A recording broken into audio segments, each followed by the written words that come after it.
Welcome back everyone to a No Mercy. Actually, no, scratch that. To a no contest Cobra Kai Season 6, Part 2, Watch Party!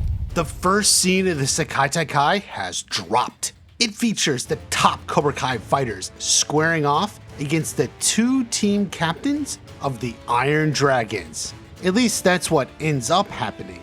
It's a little confusing, except Cobra Kai loses badly, and frankly, they deserve it. Let's look closer. Okay, the clip picks up after the round has started. Tori, Kwon, and Yoon are eaten for Cobra Kai and charge to attack. Except they stop, totally frozen, like Mike Barnes looking at Kata. Seriously, why did they stop? So the four fighters in front of them kneel down. Is that some sort of shocking thing that makes you halt in your tracks? It freezes your soul in place, you can no longer move? Is it a magic spell? What happened? If anything, this vindicates Mike Barnes because his freeze up during Daniel's kata is no longer the strangest freeze up in the series. Anyway, the front four of the Iron Dragons kneel and decide to just leave. Thus, only their two team captains, Zara and Axel, remain. Okay, so what even is this event? It started as a 3-on-6, then 4 Iron Dragons walked out, leaving it as a 3-on-2. Now how does that work? Are there advantages or disadvantages to doing any of that? I have no idea. The rules about who fights are not clear. Why would they have 4 fighters walk off unless it wasn't to benefit them in some other way in the tournament? Unfortunately, John wasn't much help. I tweeted how I was more confused by the rules than ever, and he responded with a Joker gif. I guess I deserved it. At least it was a Heath Ledger one. Regardless of what the rules are, it is clear the match had started and the Cobras were stopping just because the Iron Dragons kneeled down. It's dumb. Now, it appears that this is a contest where the purpose is to knock an opponent on the ground. Someone gets knocked down, they are out. It is set as 3-on-6 to make it harder for one dojo.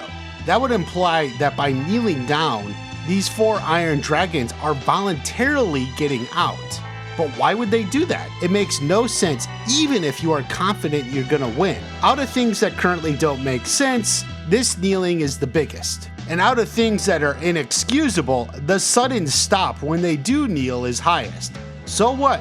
Keep going and leap right over them to your next targets. Bam, no hesitation. It's frustrating and they deserve to lose. Either way, it leaves Axel and Zara in front of them. The 3 stare as if they didn't know who they were fighting, which you would think is a prerequisite for the match to actually start. Anyway, they split up and attack. Okay, so let's look at the initial attack. Tori charges in with a front jump kick. Meanwhile, Yoon goes low while Kwon tries a spinning jump kick.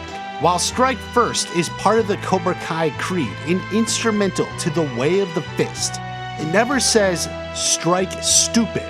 If the only goal is to knock your opponent on the ground, then a jump kick has to be the dumbest attack to make. Any jump attack is going to leave you vulnerable. Obviously, when you're in the air, you don't have any stability or base. Your momentum is committed. Plus, it is unlikely to actually knock the enemy over, which is the goal. This is the definition of a high-risk, low-reward move, and 2 of them do it.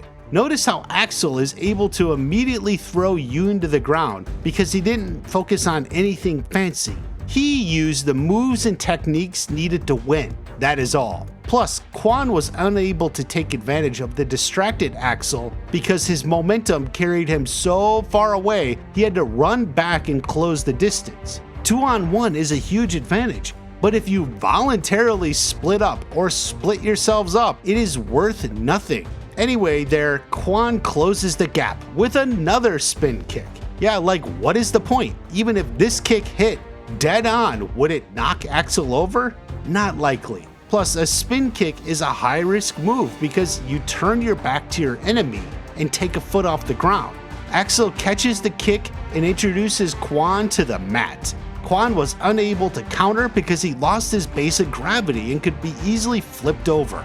In similar fashion, Zara flips Tori on the ground. They're both out.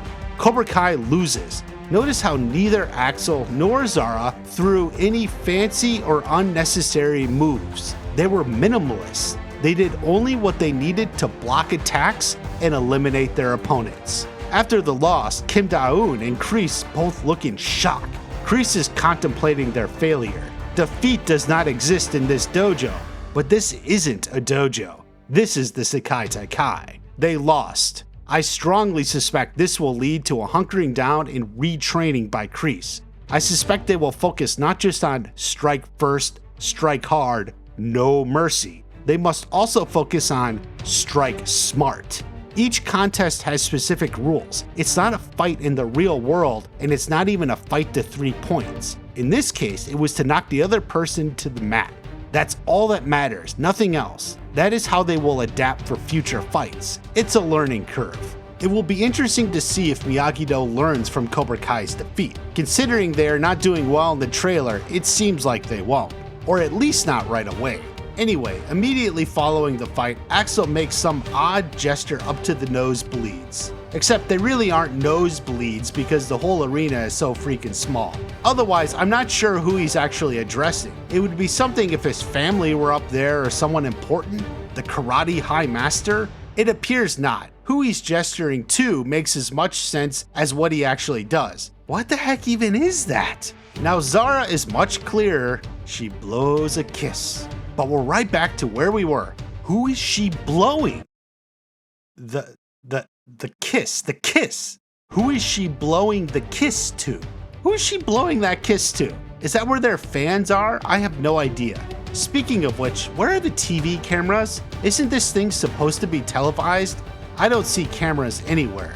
Oh, and before that, she had some nice words for Tori.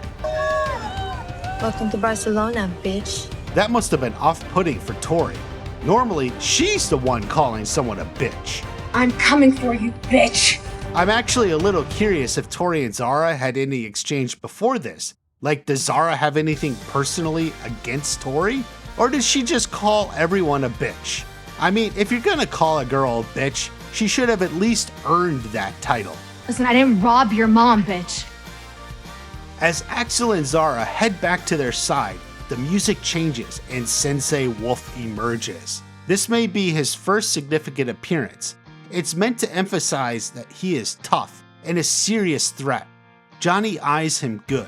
In fact, Johnny squints like he's seen him before. Where do I remember this guy? As it is, I don't think they've ever met or anything like that.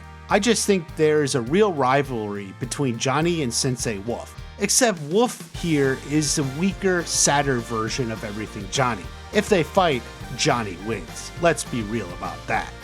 The biggest lesson about this scene is the tournament will not be easy for anyone. Cobra Kai fought stupid and lost. They deserved to lose. The real lesson here will be how well they can learn and adapt on the fly. Will they develop the proper techniques for each competition? I think they will. Kreese does not go down easy. He's waited his whole life for this moment. He knows what it takes to win. Make sure to subscribe to the channel and watch for new stuff coming soon. Have a great day. I'll see you at the next watch party.